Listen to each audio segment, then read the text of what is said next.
Libro Hechos de los Apóstoles, capítulo 40. Pablo apela a César. Festo, pues, entrado en la provincia, 3 días después subió de Cesarea a Jerusalén, y vinieron a él los príncipes de los sacerdotes y los principales de los judíos contra Pablo, y le rogaron pidiendo gracia contra él, que le hiciese traer a Jerusalén, poniendo ellos acechanzas para matarle en el camino. Al pedir esto se proponían asaltar a Pablo en el camino a Jerusalén y matarlo. Pero Festo tenía un elevado sentido de la responsabilidad de su cargo y rehusó cortésmente enviar a buscar a Pablo. No es costumbre de los romanos, declaró, dar a alguno a la muerte antes que el que es acusado tenga presentes sus acusadores y haya lugar de defenderse de la acusación. Él mismo partiría presto para Cesarea. Los que de vosotros pueden, dijo, desciendan juntamente, y si hay algún crimen en este varón, acúsenle. Esto no era lo que los judíos querían. No habían olvidado su fracaso anterior en Cesarea. En contraste con la calma y los poderosos argumentos del apóstol, su propio espíritu maligno y sus acusaciones sin fundamento aparecían en sus peores aspectos. De nuevo insistieron en que Pablo fuese traído a Jerusalén para ser juzgado, pero Festo se mantuvo firme en su propósito de concederle a Pablo un juicio justo en Cesarea. Dios, en su providencia, dirigió la decisión de Festo para que la vida del apóstol fuese prolongada. Habiéndose frustrado su propósito, los gobernantes judíos se prepararon una vez más para testificar contra Pablo ante el tribunal del procurador. Al volver a Cesarea después de estar unos pocos días en Jerusalén, Festo el siguiente día se sentó en el tribunal y mandó que Pablo fuese traído. Le rodearon los judíos que habían venido de Jerusalén, poniendo contra Pablo muchas y graves acusaciones, las cuales no podían probar. Estando sin abogado en esta ocasión, los judíos mismos presentaron sus acusaciones. A medida que el juicio seguía, el acusado mostraba claramente con calma y serenidad la falsedad de sus declaraciones.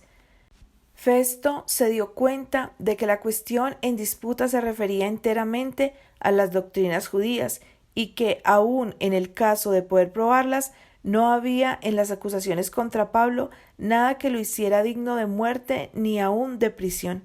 Sin embargo, vio claramente la tormenta de ira que se levantaría si Pablo no fuera condenado o entregado en sus manos, y así, queriendo congraciarse con los judíos, Festo se volvió a Pablo y le preguntó si quería ir a Jerusalén bajo su protección para ser juzgado por el Sanedrín.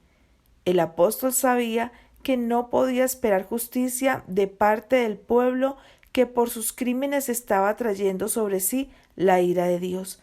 Sabía que, como el profeta Elías, estaría más seguro entre los paganos que entre los que habían rechazado la luz del cielo y endurecido sus corazones contra el Evangelio. Cansado de la lucha, su activo espíritu apenas podía soportar los repetidos aplazamientos y la agotadora incertidumbre de su juicio y encarcelamiento. Por lo tanto, decidió ejercer su derecho de ciudadano romano de apelar a César.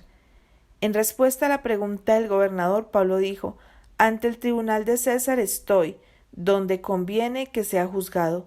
A los judíos no he hecho injuria ninguna, como tú sabes muy bien, porque si alguna injuria o cosa alguna digna de muerte he hecho, no rehúso morir, mas si nada hay de las cosas de que éstos me acusan, nadie puede darme a ellos. A César apelo». Festo no conocía ninguna de las conspiraciones de los judíos para asesinar a Pablo y se sorprendió por esta apelación a César. Sin embargo, las palabras del apóstol detuvieron el proceso de la corte. Entonces Festo, habiendo hablado con el consejo, respondió: «A César has apelado, a César irás».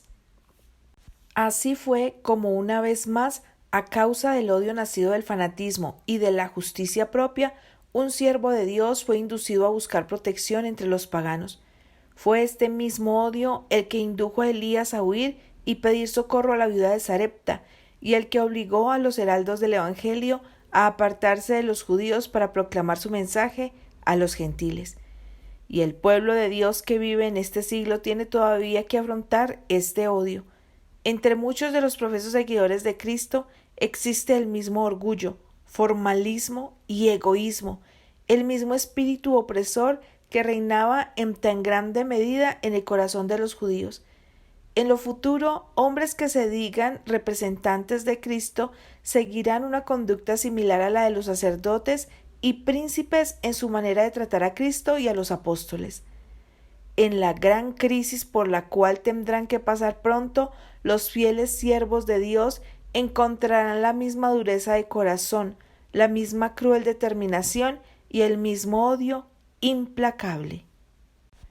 Todo el que en ese día malo quiera servir sin temor a Dios, de acuerdo con los dictados de su conciencia, necesitará valor, firmeza y conocimiento de Dios y de su palabra, porque los que sean fieles a Dios serán perseguidos, sus motivos serán condenados, sus mejores esfuerzos serán desfigurados y sus nombres serán denigrados. Satanás obrará con todo su poder engañador para influir en el corazón y obscurecer el entendimiento, para hacer pasar lo malo por bueno y lo bueno por malo. Cuanto más fuerte y pura sea la fe del pueblo de Dios y más firme su determinación de obedecerle, más fieramente tratará Satanás de excitar contra ellos la ira de los que, mientras pretenden ser justos, pisotean la ley de Dios.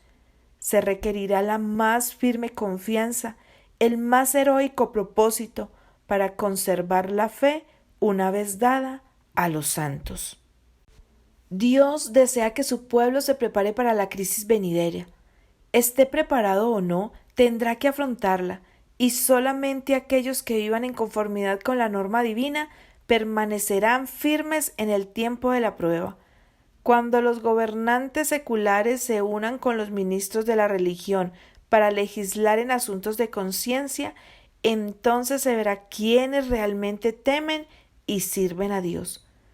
Cuando las tinieblas sean más profundas, la luz de un carácter semejante al de Dios brillará con el máximo fulgor.